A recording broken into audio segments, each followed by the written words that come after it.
Today on How It's Made. Personal watercraft, wine, particle board office furniture, and ice skates.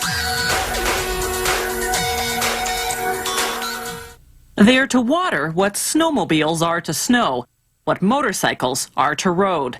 The proper term for these adrenaline-pumping, wind-in-your-face vehicles is personal watercraft, but in Canada, most people call them Sea-Doos.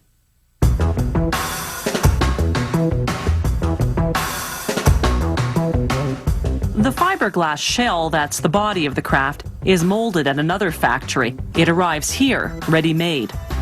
Workers use a template to position decorative decals on the upper shell, called the deck.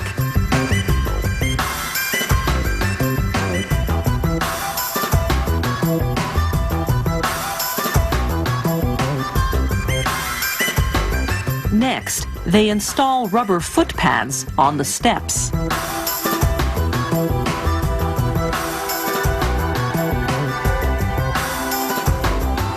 A robot drills holes in the lower shell, called the hull, first for the drainage system,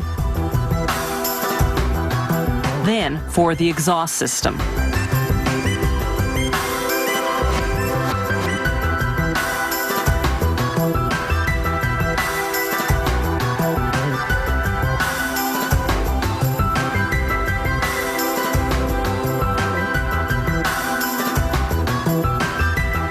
Next, workers install the straps that will hold the internal components in place. Then they install the rubber pad that goes under the motor.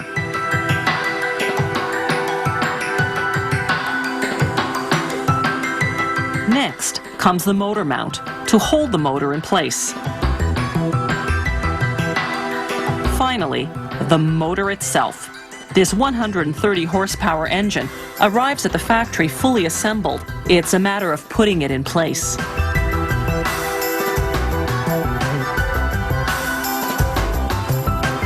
Next, they install the jet pump. That's what gives the watercraft its jet power. Then the battery. Then the drive line. That's what links the motor and the jet pump. The 54-liter gas tank goes in next.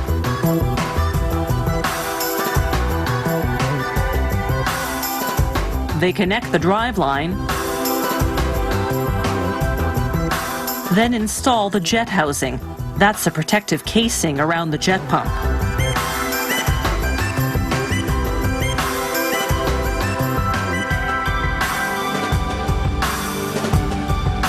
Meanwhile, a robot works on the deck. It applies globs of glue in key locations.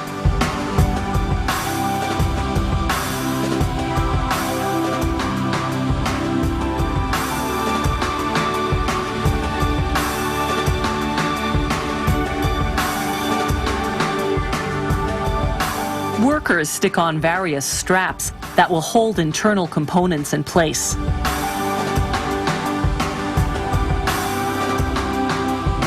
Then the robot glues the circumference of both the hull and deck.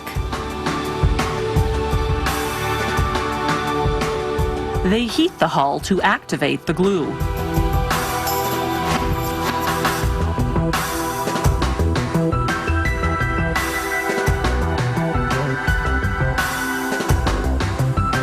Then clamp the deck to the hull. The glue takes about 15 minutes to dry. Using an ultrasound machine, they inspect the seal to make sure it's watertight. Next, they install the hood and steering column.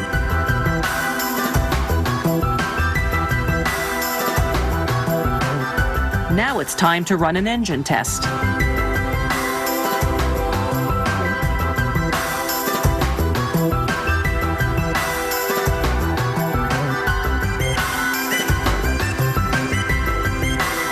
The last step is to install a plastic bumper. A roller presses it securely into place.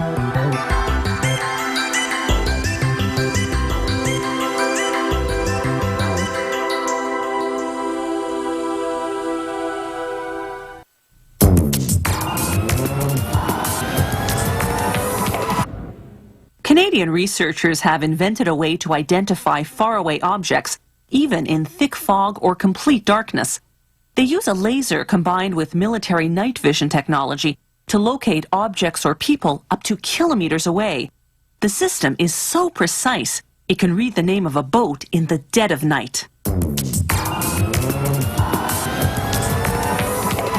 The next time you enjoy a glass of wine, think about your place in history. Wine may date back to 6000 BC. Nowadays, we drink it from bottles, not animal skins, but the basic principles of wine making remain the same.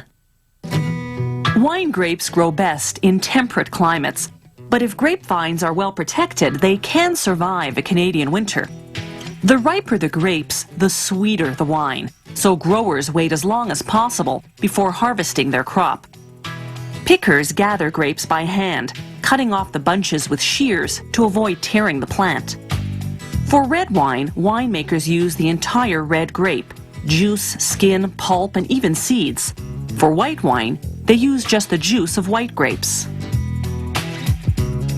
While the winemaking process itself is certainly a factor, the quality of the grapes is what will ultimately determine the quality of the wine. Grapes are affected by weather, by soil conditions, and by how the vines are pruned during and between seasons. The grapes go into the crusher, then into the presser, which squeezes out the juice.